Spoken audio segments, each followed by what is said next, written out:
Sa bawat sulok ng mundo'y ipapahayag kapangyarihan niya, walang makapapantay. Sa pangalan ni Kristo tayo'y tinatawag upang magbantay, manalangin, mag-alab.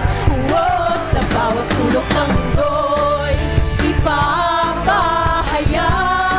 kapangyarihan niya, walang makapapantay.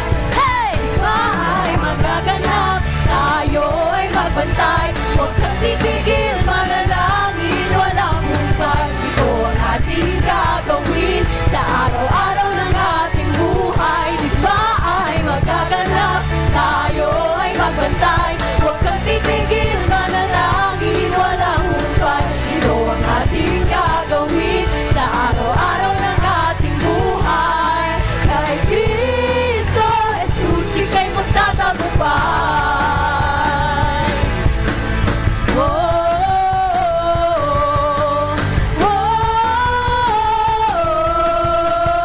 Awitin po natin muli. Sa pangalan ni Kristo tayo'y tinatawag upang magbantay, manalangin, mag-alab. Sa bawat sulok ng mundo'y ipapahayag kapangyarihan niya, walang makapapantay.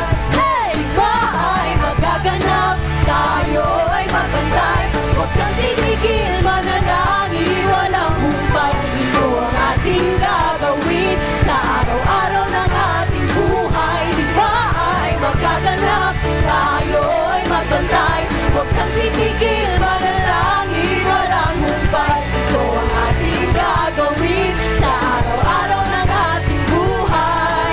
Kay Kristo Jesus, ika'y magtatagumpay.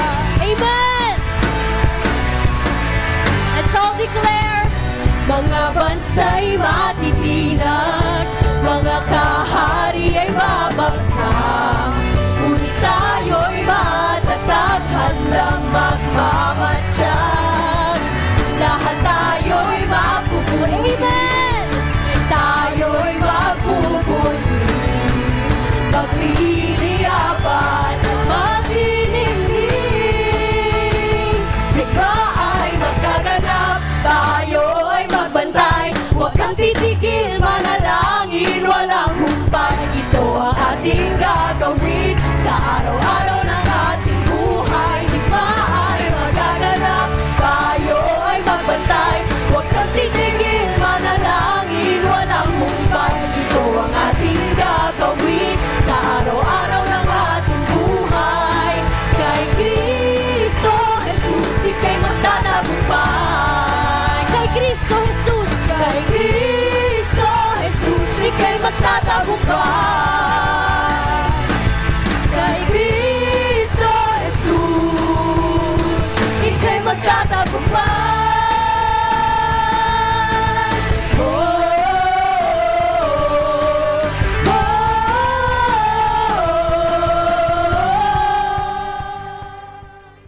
Good Friday! Napakahalaga po ng araw na ito para sa ating lahat ng mga tagusunod ni Kristo. Itong nagbago ng takbo ng buhay ng sanlibutan dahil pinagbayaran ng ating Mesaya ang kasalanan.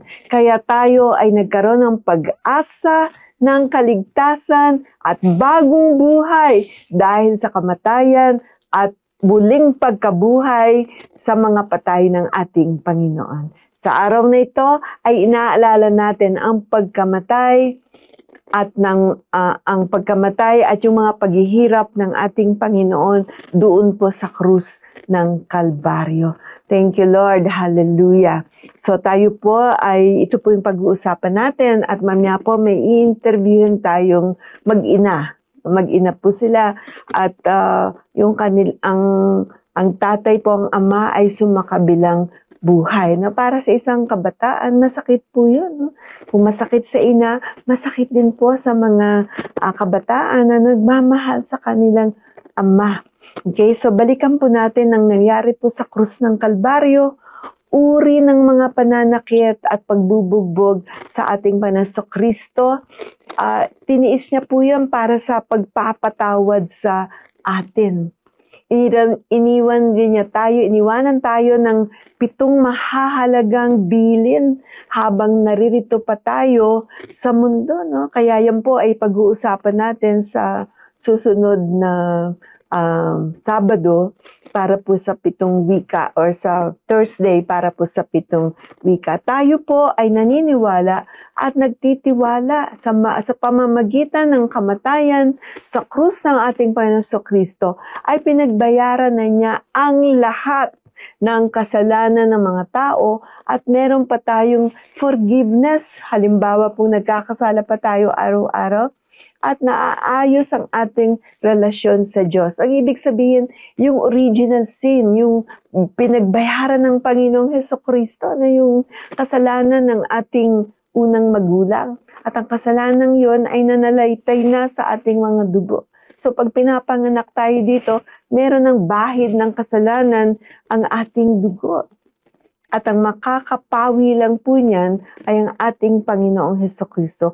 Kung tatanggapin mo siya, kung kikilalanin mo siyang Panginoon at tagapagligtas. Tunay siya ang tagapagligtas na pinadala ng Diyos Ama. Ganun na lang ang pag-ibig ng Diyos sa sangkatauhan na ibinigay niya, pinadala niya ang kanyang bugtong na anak. Okay? At dito po sa lupa, siya ay pinarusahan na matay. At kung sino man ang mananampalataya sa Kanya, ay magkakaroon ng buhay na walang hanggan. Yan po ay sinalita na sa Biblia, sinalita na po yan ng ating Panginoon. So, ang pag-asa ng kaligtasan, okay, bagamat ang pagpapako sa krus ng Panginoon Kristo ay napaka-hindik na kahindik-hindi at malungkot na pangyayari. Nandun na po yung sukdulan ng injustice, nandun na po yung sukdulan ng cruelty of people. Diba kitang-kita po roon. Subalit ito po ay kailangan upang mapatawad ang ating mga kasalanan. Walang uri ng sakripisyo ang pwedeng makatubos sa atin. Dahil tayo nakasangla na sa maruruming kamay ng kawi. Isa lang po makakatubos sa atin. Yan po ang dugo ng ating Panginoong Hesukristo. Thank you, Lord. At maraming maghugas ng siya lang po ang maaring maghugas ng ating mga puso at buhay. So, paano natin ito isa sa gawa? Ang Good Friday ay kadalasan ito ang panahon na tayo nag-aayuno at nananalangin. So itong araw na to ay ni-spend din po natin sa ating pamilya. Meron tayong household salvation. Tayo po ay nagsasama-sama. Kunin niyo po mga anak ninyo. Imbitahin niyo po yung iba, yung mga older children ninyo. O kung sa bakasyonan kayo, magtipon-tipon din po kayo na mamag-anak. Napakaganda ko yung ama ang manguna. Kung wala naman yung ama, din yung ina, magbabasa po kayo ng salita ng Diyos. And then you discuss, pag-usapan ninyo, paano ito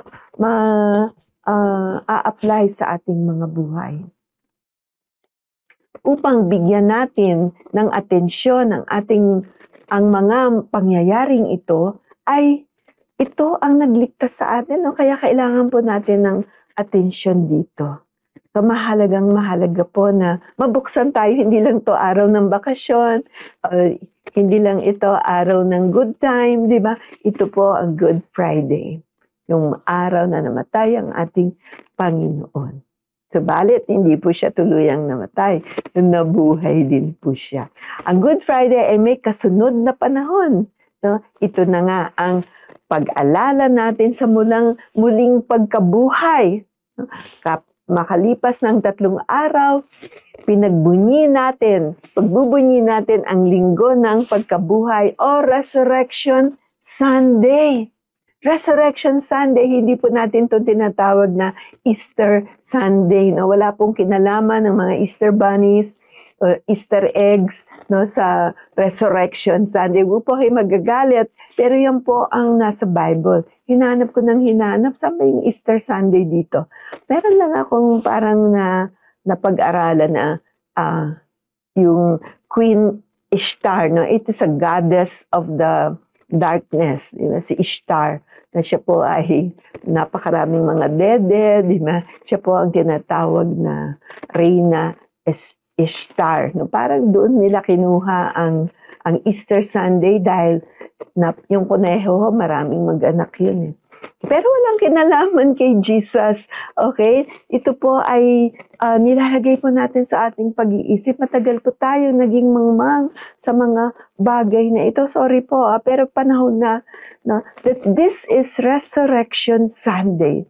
Ang pinaka-foundation ng buhay Kristiyano mo, tapos atawagin mong Easter, hindi. Resurrection Sunday, muling pagkabuhay. Talaga namang nilayo sa atin ang konsepto na to. No? Ginawang laro ng mga bata, di ba? Mga nagpipinta ng iklog or ano-anong ginagawa. Wala pong kinalaman yan sa Panginoon. Kaya ngayon, alam nyo na. Di ba? Ito po ay resurrection tayo. Ito po ay celebration ng kanyang pagkabuhay na muli. At dahil dyan, nagkaroon tayo ng buhay. At dahil dyan, meron kang pag-asa. Kung ikaw ay sa anumang sitwasyon na hindi maganda, dahil sa Resurrection Sunday, binubuhay muli ng Panginoon ang mga plano niya para sa iyo. Na ikaw ay pagpalain, pahabain ng buhay mo, ikaw ay mailigtas mula sa mga hindi ka nais-nais ng mga bagay habang tayo naririto pa sa planetang lupa. Maraming attempts na tayo sirain. Pero kapag ikaw ay naiintindihan mo resurrection power of the Lord, then hindi ka na matatakot. Amen. Kasi alam mo kung saan ka pupunta, kung mamatay tayo kay Lord, kung na kay Lord ka, di ba? Kung tinanggap mo. Pero pag namatay ka nang wala kay Lord, meron ka ding destination sa dagat-dagatang apoy. Clear na po yan eh. Wala nang mga intriga doon, di ba? Dalawa lang yung choice at gumagawa tayo ng choice ngayong buhay pa tayo. Kaya itong Resurrection Sunday, ito po yung foundation natin. Kasi sabi nga ni Pablo, kaya ako naniniwala dahil nabuhay na muli ang Panginoon. At ang dami pong mga ebidensya na siya ay nabuhay. One of these days, pag-uusapan po natin yan. Ito po yung counterpoint ng Good Friday. Nangyari ang Good Friday, pero meron pong counterpoint yan, ang resurrection of the Lord. We rejoice at the resurrection of the Lord. Hallelujah! Hallelujah! Praise God! Thank you, Lord. So, sa araw na ito, tayo po ay pinalad. Pinalad tayo na ma-interview po natin ang mag-inang Principal Cynthia and John Samuel Henon. Okay, sila po ay, may nangyaring masakit sa kanilang buhay, no? Kabataan pa ni John Samuel at bata pa rin si Principal Cynthia noon na may masakit na nangyari. Nawalan siya ng kabiak. No? Tayo rin po, pag nawawalan tayo ng kabiak, yung mahal natin sa buhay, sakit po nun. Tama po ba? Praise God. So, yun ang nangyari. No? Nawalan ka ng kabiak mo sa buhay at tama ng iyong anak. So, makakausap po natin ngayon at silang mag-ina, ikwento mo nila paano sila naka-overcome. Ngayon po, si Samuel ay nasa college na. No? Siya pa'y patuloy na nag-aaral, ang hilig-hilig mag-basketball at siya pa'y naglilingkod sa ating Panginoon. Si Principal Cynthia naman ay patuloy na lumakas ng lumakas, gumanda ng gumanda, at ang kanyang puso ay naglilingkod sa Panginoon. Kaya po yung school dito sa JCA, ang Jesus Christ Saves Global Outreach, naku, napakalago na po. Dahil sa dedication ni Principal Cynthia, ang kanyang mga staff, ang mga faculty, ganun po ang dedication nila sa paglilingkod sa ating Panginoon. So ngayon po ay i-welcome natin si Cynthia at si John Samuel.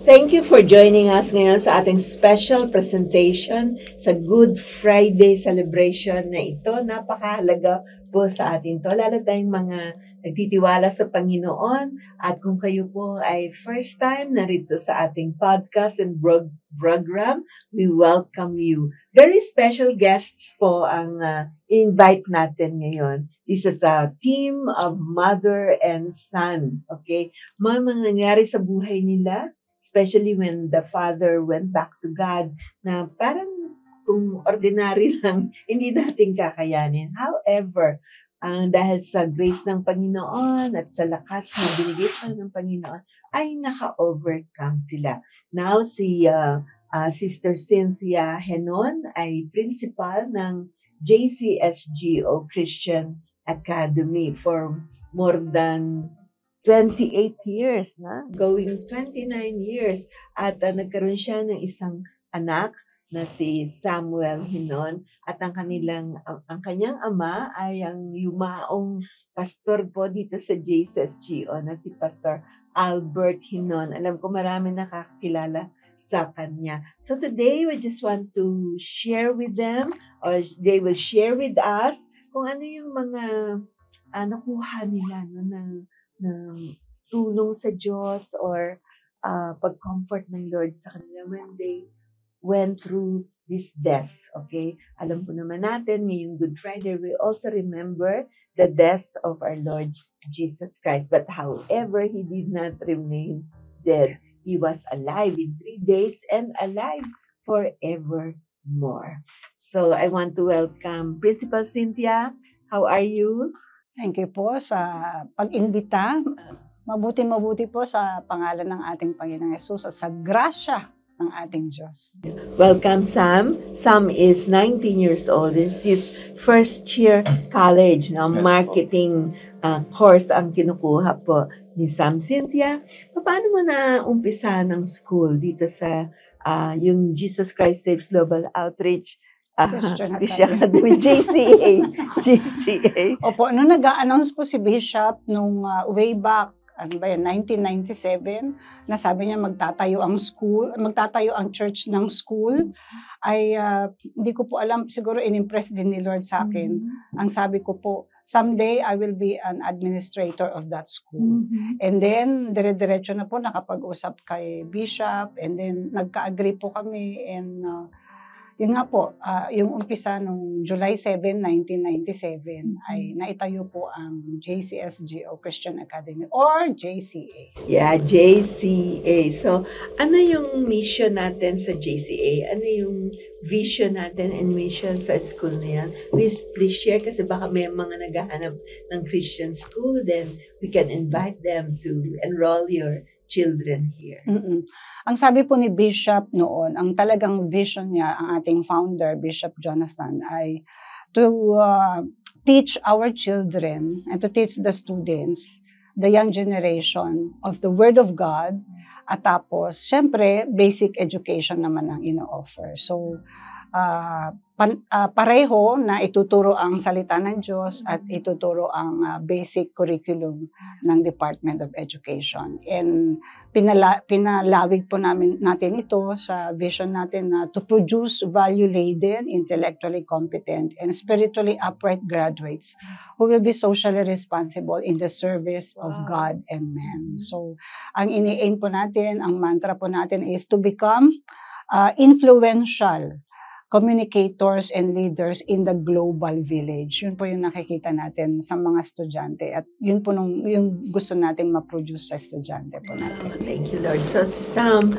dito ka nag-aaral sa GCA. Yes. Mula na Alumni. Kinder hanggang senior high. At ngayon, ikaw ay nasa college na. Meron ka bang nakikitang naging advantage mo na you came from a Christian school? For me, yung advantage lang is more on God-centered ako, and then yung former school na napasukan ko kaysa sa recent school na pinapasukan ko ngayon, and which is nakaka-culture shock siya. And sobrang hirap talaga mag-adjust, lalo na kapag galing ka talaga sa Christian school eh. Tapos Secular. papasok ka sa something na school, nakaka-culture shock talaga. Yung Thank you, Lord. But you can make it. Opo. Diba? So, Kaya naman. matatapos mo yan. And you will, shine. Yes po. Kagaya ng vision ng JCA. Okay? So, nangyari yung death ni Pastor Albert some 6 years ago. 2018 po. 2018. So, paano ka naka-overcome, Cynthia, sa mga bagay yan? Kasi you're at the height of your family life, di ba? Height of your relationship. Tapos bigla siya nagpaalam. Paano mo na-handle kaya yung mga bagay na yan? Opo, yung siguro po kanya-kanyang coping mechanism. Pero sa akin, on my part, ang naging coping mechanism ko ay after po nung death niya, ay talagang kinonvince ko na yung sarili ko na wala na siya. So, ang ginawa po namin ay inalis yung lahat ng parang memories na pwede. Tapos, lumipat kami sa isang bahay na tumira muna kami sa isang buwan sa isang kabilang bahay or saan ba yan? sa diyan sa Manhattan condo para ma-refresh po kami. And then nung nalaman ko po at nakuha ko po yung birth certificate niya, that's the time na talagang sinabi ko na sa sarili ko na wala na talaga siya. So itong death certificate na to ay nagpapatunay na wala na siya dito sa planet Earth. So I have to move on with God's grace. So by God's grace ay binigyan niya po kami ng lakas, lalo na po ako. And then mga 4 days after nung namatay po siya, nagtrabaho na rin ako, pumasok na. So somehow nakatulong po yun para talagang totally may divert yung attention. And praise God, to God be the glory sa grasya niya na pinagkaloob niya, natibay ng loob. Dahil hindi mo naman po talaga kaya yung mga ganyang pagsubok kung wala po ang ating Panginoong Jesus. Yes, it's very, Yes. very true. Kasi kung wala si Lord sa buhay natin, di ba, talagang minsan may mga bagyo, mga malalakas na unos, paano natin handle yan? So, she handled it very well. She trusted God. At kasama niya ang kanyang anak, no? So, lumaki din yung kanyang anak. Ikaw naman, Sam, ano naging impact sa'yo nung nawala si papa mo? Nung nawala yung father ko, sobrang nagsistruggle talaga ako sa spiritually. And parang to the point na sinisisi ko si Lord na bakit nawala yung tatay ko at early age ko. Batang-bata pa ako nun, parang sobrang immature pa.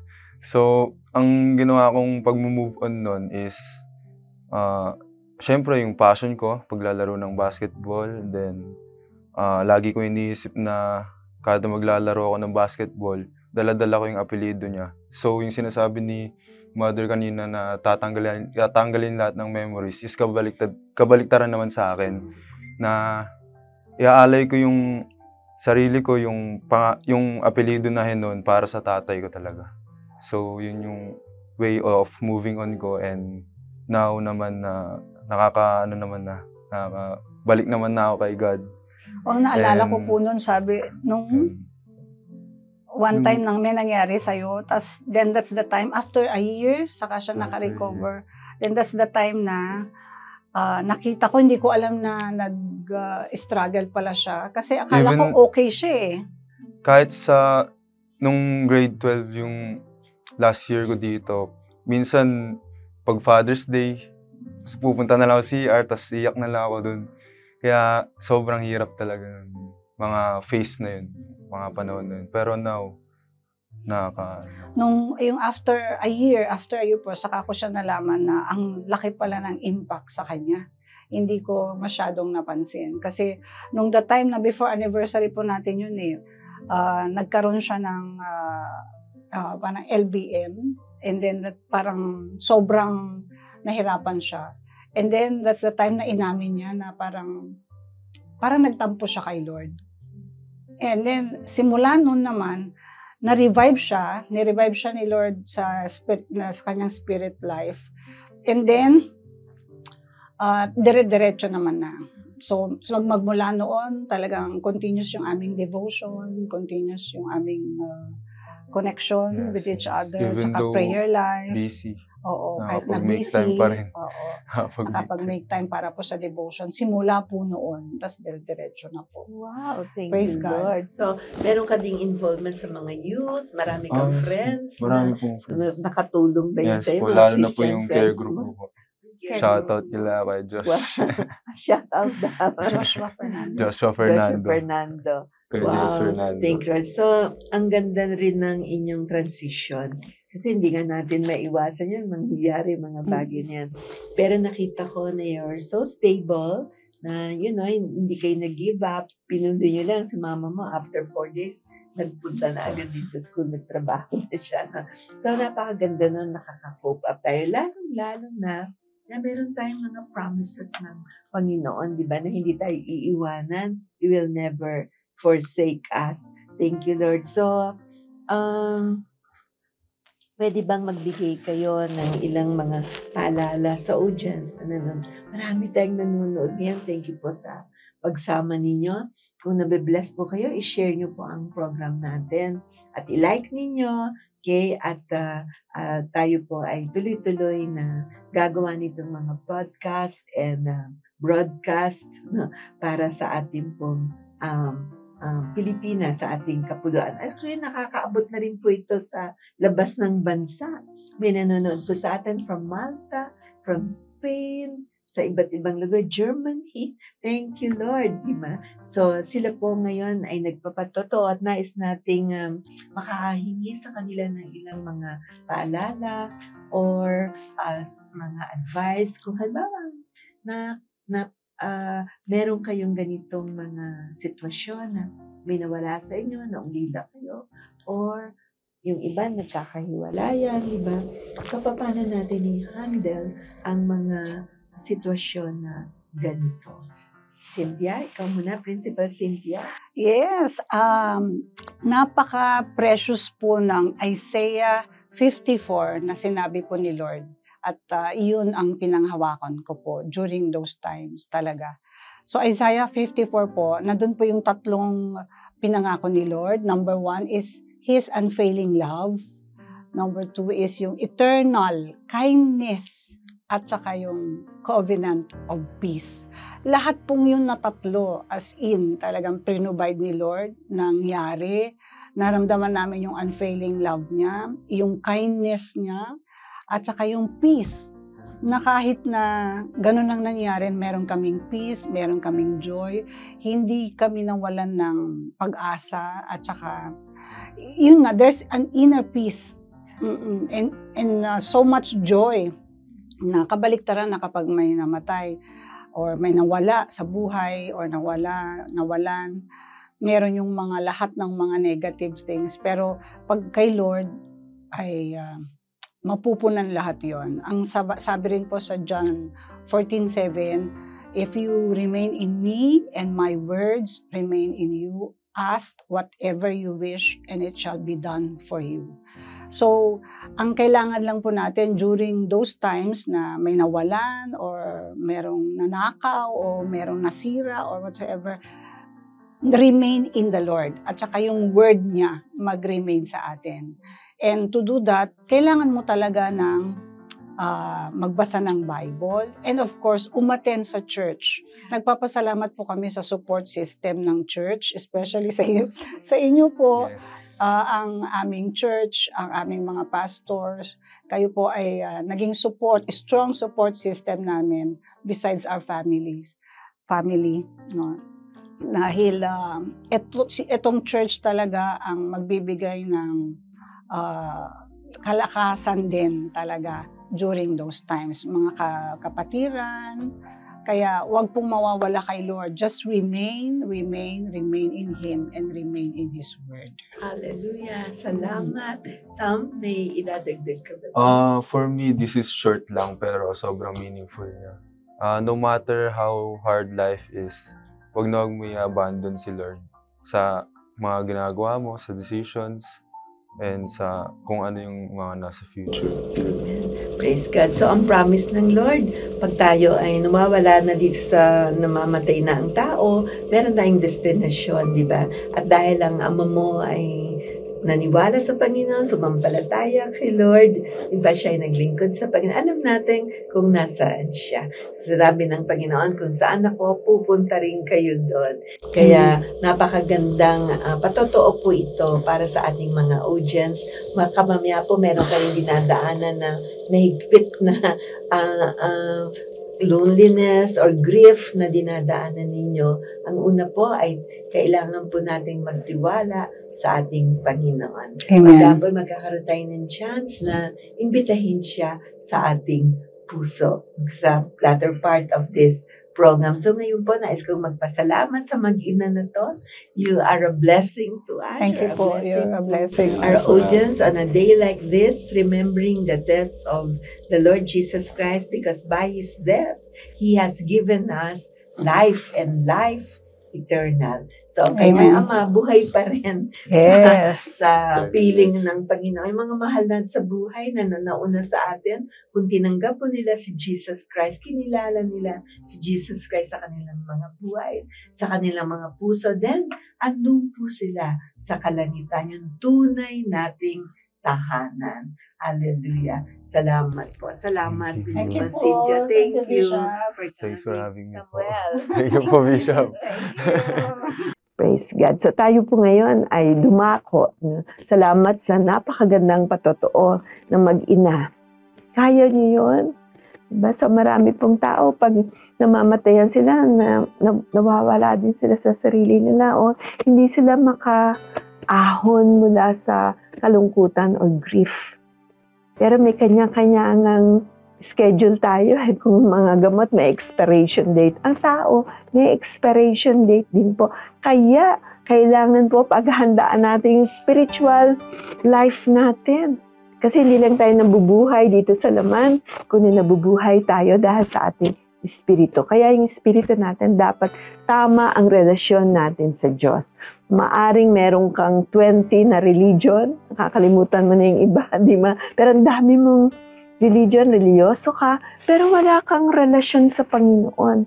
So, isa po yan sa tampok na layunin ng ating programang ito, na ma-explain sa inyo ang relasyon sa Panginoon sa pamamagitan ng Biblia. Ang Panginoon po parang siya, si Jesus Christ, siya po yung tulay natin. Dahil nahiwalay ang Diyos Ama sa mga tao dahil sa kasalanan. So nagkaroon po ng napakalaking gap in between.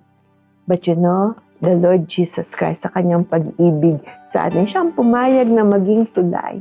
So ngayon tayong mga nananampalataya kay Kristo Jesus, na-mention ko pa kanina sa John 3:16, meron tayo ngayong pagkakataon na dumaan doon sa tulay at tanggapin ang ating Panginoon sa Kristo at tayo po ay katanggap-tanggap na sa Diyos Ama. Amen? At ang kumikilos po sa atin sa ating kalagitnaan ngayon ay ang kapangyarihan ng Banal na Espiritu. Nandito ka sa broadcast dahil si Lord ang nagdala sa iyo. Hindi ka naman mahilig sa mga gating broadcast. Pero the Lord is speaking to your heart. Give Him a chance. Amen. Bigyan niyo siya ng chance. Nais kayong kaisapin, nais kayong iligtas. Ang unang ginawa ni Una-una si Pastor Albert, na yung yumaong asawa ni Cynthia. Kaya kami lahat sigurado kami na masaya na siya sa langit.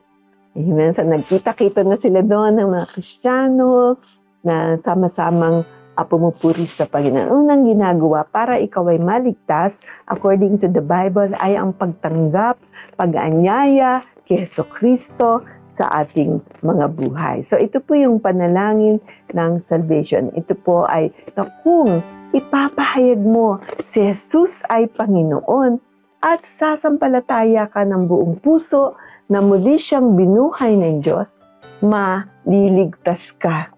Sapagkat itinuring ng Diyos na matuwid ang taong sumasampalataya sa Kanya ng buong puso.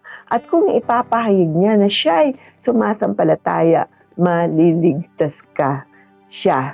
Roma 10:9 and 10. Sa wikang Ingles po, that if you confess with your mouth the Lord Jesus Christ and believe in your heart that God has raised him from the dead, you will be saved.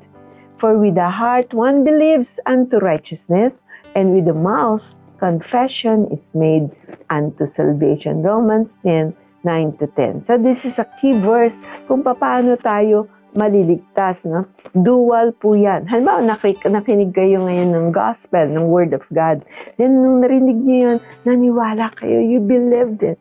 By the power of the Holy Spirit, ganun pala po ang ginawa ninyo, Panginoon.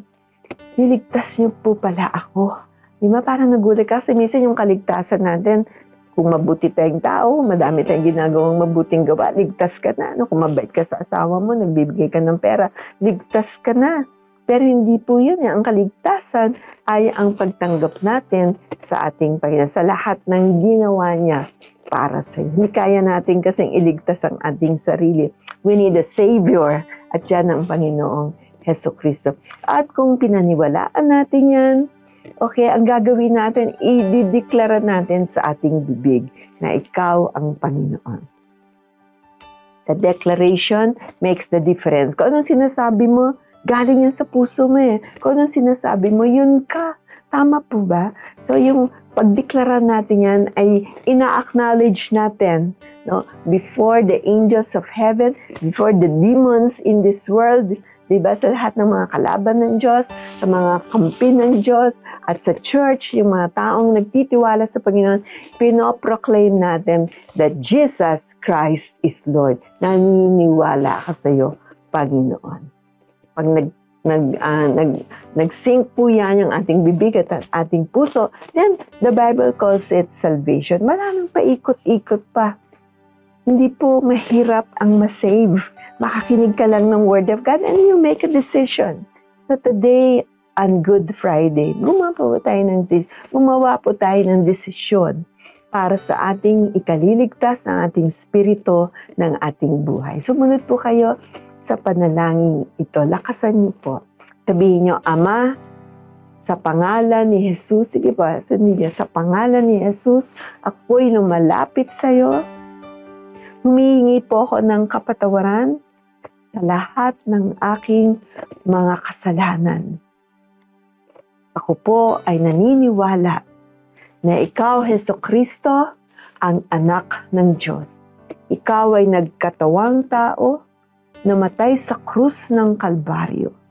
Inilibing, subalit pagkalipas ng 3 araw, ikaw ay nabuhay na muli.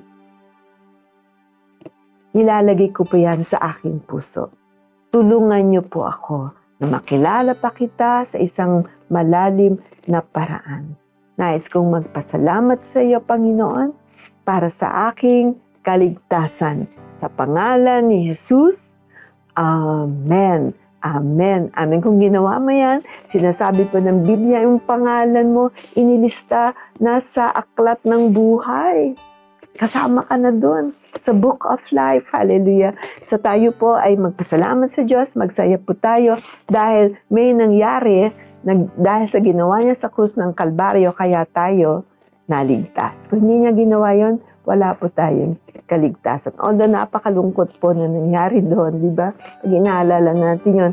Pero at the same time, tagumpay niya po yon para tayo ay ma-rescue from the power of darkness. Tagumpay niya, kumaga, kung may kinidnap, tinubos tayo. Tinubos tayo ng Panginoon. So ikaw ngayon ay hindi na kailangang manatili pa sa mga kontrol ng kadiliman. Nasa liwanag ka na. So ito po ay alagaan natin. Okay? Kung meron po kayong mga katanungan, pwede namin kayong tulungan. Lahat po tayo, ang mga sagutin ay galing sa Bible, sa ating sariling kathang-isip. So congratulations, sinanggap mo ang Panginoon. So get yourself a copy of the Bible. Thank you, Lord. So ngayon po, kasama rin po sa nangyari sa krus ng Kalbaryo, mga gupit niya doon, ang mga sugat na tinumo niya doon. Lahat po yon para sa ating kagalingan. Sinabi po sa unang Pedro 2:24, 1 Peter 2:24, si Kristo ang umako ng mga kasalanan natin nang ipako siya sa krus para iwanan na natin ang buhay na makasalanan at mamuhay ng matuwid. Dahil sa mga sugat niya, gumaling tayo. Hallelujah! Hallelujah! Sa English, who Himself bore our sins in His own body on the tree, that we, having died to sins, might live for righteousness. By His stripes, you were healed. 1 Peter 2:24. Ito po yung nangyari. Ito po yung nangyari sa Cross of Calvary. Hindi po yun sinakulo lang o hindi po yun drama lang. Yun po nakasalalay ang ating kagalingan, ang ating kaligtasan. Tama po ba? Sabi niya, ba't may namamatay? Yung mayroong pong mga oras-oras yan kung basag sa gamot. May expiry date din po tayo dahil yung mortal nating katawan may expiry. Pero yung espiritu sa kalooban natin, yung kaluluwa natin, we will live forever. Amen. Ito lang ay lagyanan lang. Okay, ito po ay parang suit lang natin. Okay, pag nagpupunta kayo sa buwan, naka-moonsuit kayo doon, iba-iba yung atmosphere. Din po sa earth, kaya tayo may mga katawan para protection natin. Pero yung ating pong spirito at ating kaluluwa ay babalik sa ating manlilika. Kung tinanggap mo si Jesucristo, ganun lang po kasimple yun. Huwag na tayong paikot-ikot. Kung hindi natin siya tinatanggap, ay hindi naman po siya mamimilit. Okay? Pero we are responsible for our decisions while we are still alive. Kapag namatay na tayo, hindi natin alam kung tayo ay tumanggap sa Lord o hindi natin tinanggap ang Lord. Siyempre, doon po yung sa dagat-dagatang apoy, dalawa lang po yung choices. Walang safety net doon. Kaya habang buhay ka, ay tanggapin mo ang Panginoon. Kaya ito pa rin ang ating goal sa ating programa. Masabi natin ang uncompromised word of God para ang mga tao ay may pagkakataon tumanggap sa ating Panginoong Jesucristo. Congratulations po sa pagtanggap nyo kanina sa ating Panginoon through prayers. Malaki po, mabigat po ang halaga ng mga prayers na yan.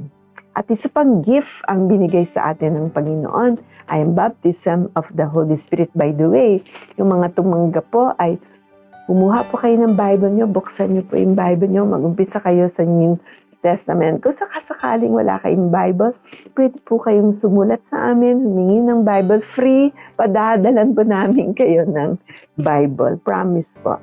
Ang importante lang, tayo po yung nakakabulay-bulay ng salita ng Diyos. We will be sending you a copy of the New Testament Bible. Itong umpisan nyo, basahin ang Gospels, nakalagay po doon sa New Testament. Wala na po yung panahon na binabawalan tayong magbasa ng Bible. Panahon po yung mga banyaga noon.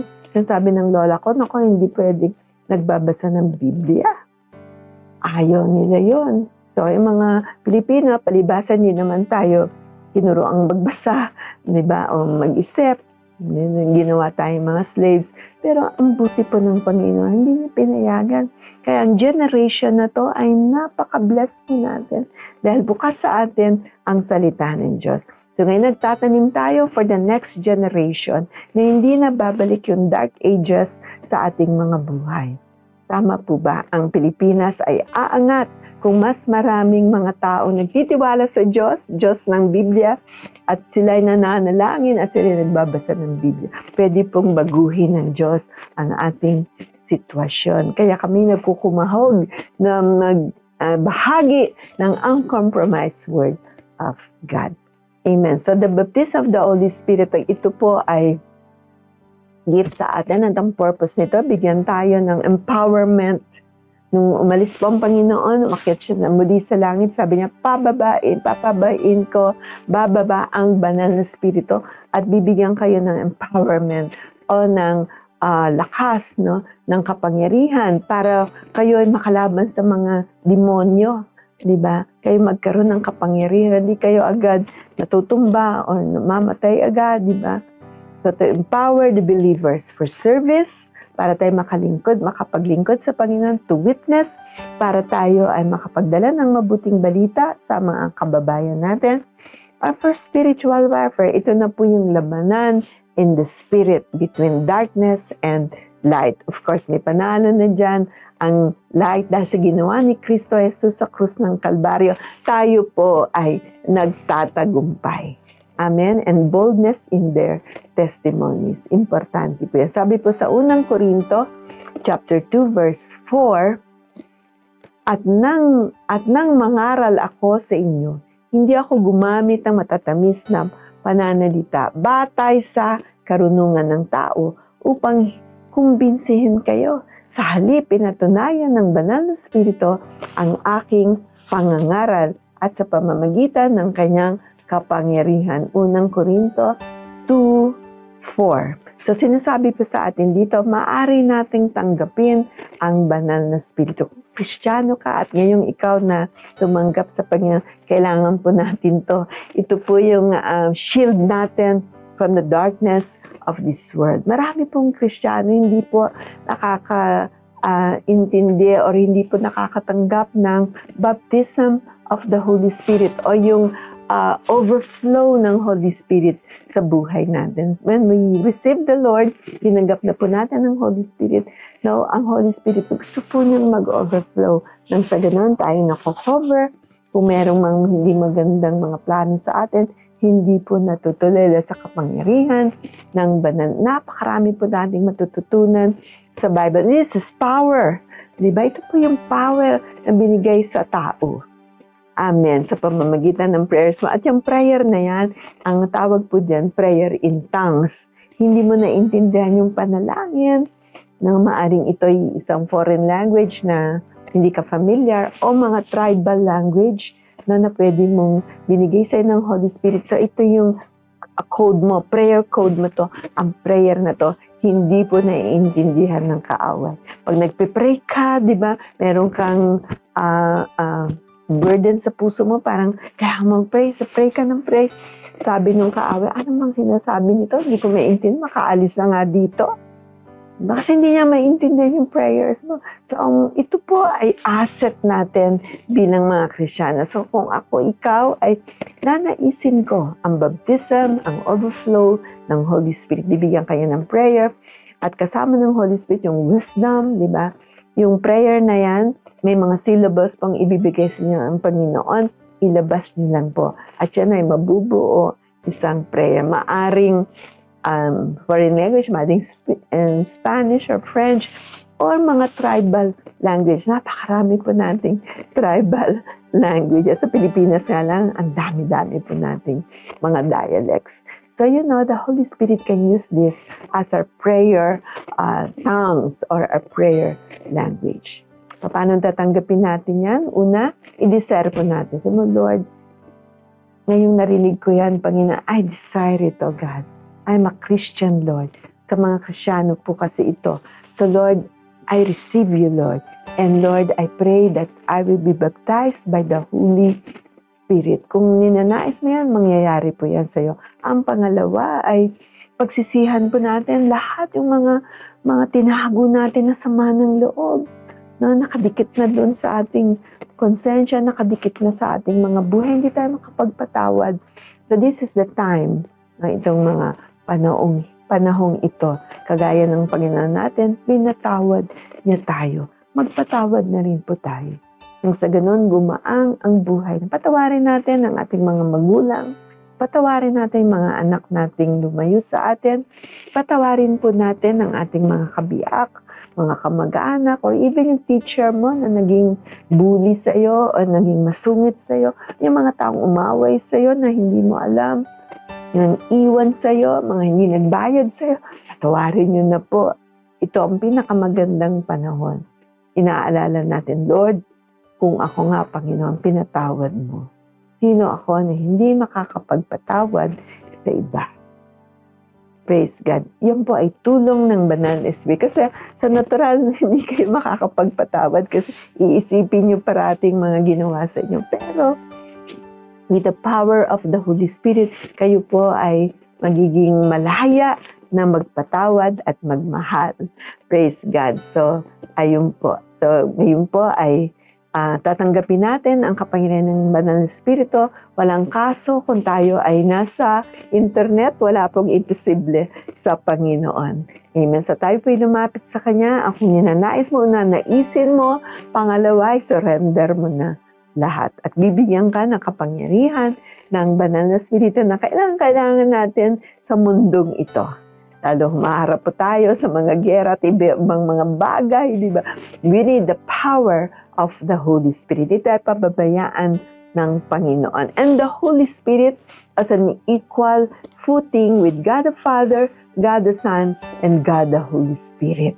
Amen. Siya po ang present Diyos, ng present God sa ating planetang lupa ngayon. So we might as well receive Him, acknowledge Him, and be friends with Him. Ganun po ang gusto ng banal na Espiritu ng Diyos. So tayo po lumapit sa Panginoon. I will minister the baptism of the Holy Spirit. Sundin niyo po ang panalangin ito. Sabi niyo, Ama, sa pangalan ni Jesus, ako po lumalapit sa inyo. Ninanais ko po, Panginoon, ang overflow ng Holy Spirit sa buhay ko, kagaya ng pinangako mo, Panginoon. Lord, kilala mo ako, Panginoon. Today, I surrender, Lord. Sige, surrender po natin ang bawat sama ng loob, ang bawat pag-iisip na hindi ka nais-nais, yung mga nangyari po sa buhay natin, na nagkasugat tayo, nasaktan tayo, mga away, mga misunderstanding, Lord. Sa lahat ng mga bagay niyan, isurrender niyo po sa Panginoon.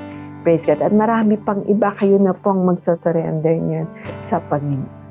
Hallelujah. At ito po, Panginoon, hinihiling po namin sa iyo ngayon, Panginoon o God, ang overflow or the baptism of the Holy Spirit. Itago niyo po kami, Lord, sa kapangyarihan ng banal na Espiritu. We desire it, Lord. At Lord, nag-surrender po kami sa inyo, Panginoon. Lift up your hands. I will minister the baptism. Father, in Jesus' name, nothing is impossible with you. Thank you, Lord, even through cyberspace, Lord, makakaminister po kayo ng baptism of the Holy Spirit. Like na marami na po kaming nakita, Panginoon, they got baptized through the internet, oh God, in the name of Jesus. Lord, ito po yung pagkakataon na they're listening to the uncompromised Word of God. And thank you, Lord, you are more than happy, Lord, to express, Lord, ang Holy Spirit sa kanilang mga puso. Dear Holy Spirit, salamat, Lord.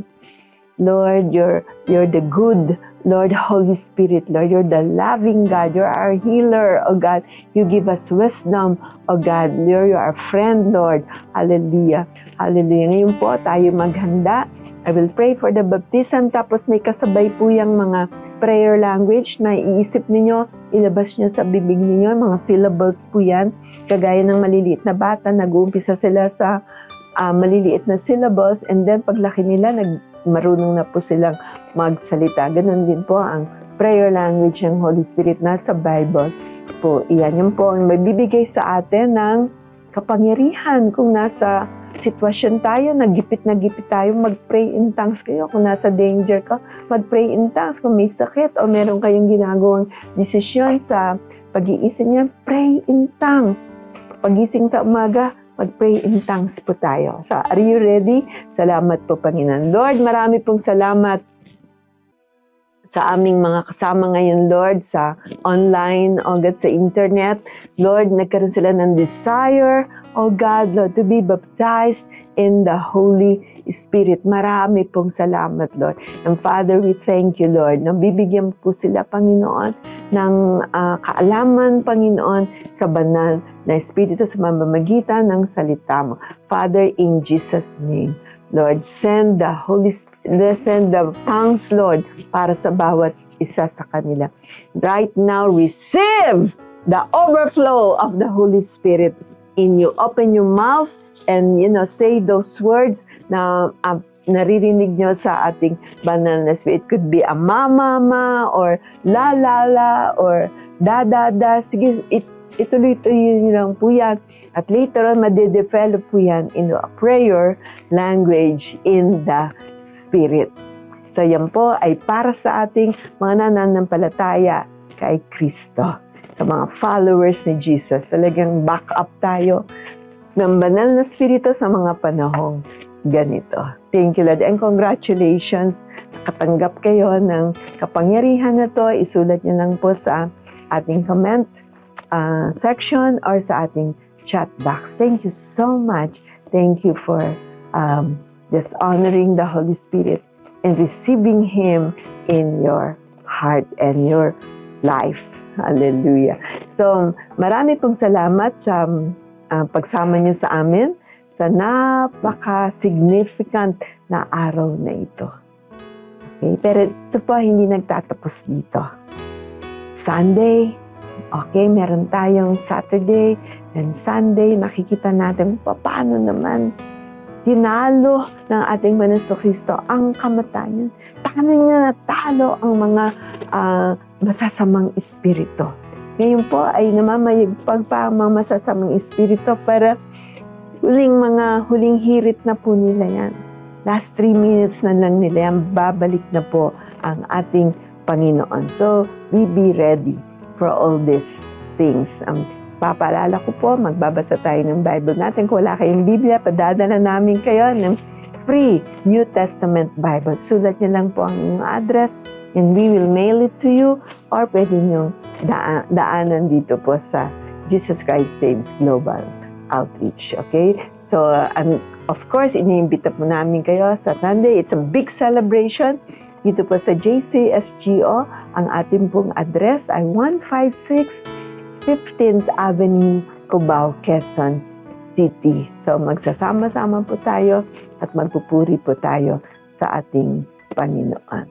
God is so good, and Sunday is a big day for all of us. This is Resurrection Sunday. So God bless you. Thank you for being with us. Pagpalain kayo ng Panginoon, lahat ng mga pamilya ninyo, mga negosyo ninyo, ang mga buhay ninyo. Lord, we bless them in Jesus' name. Amen. Amen.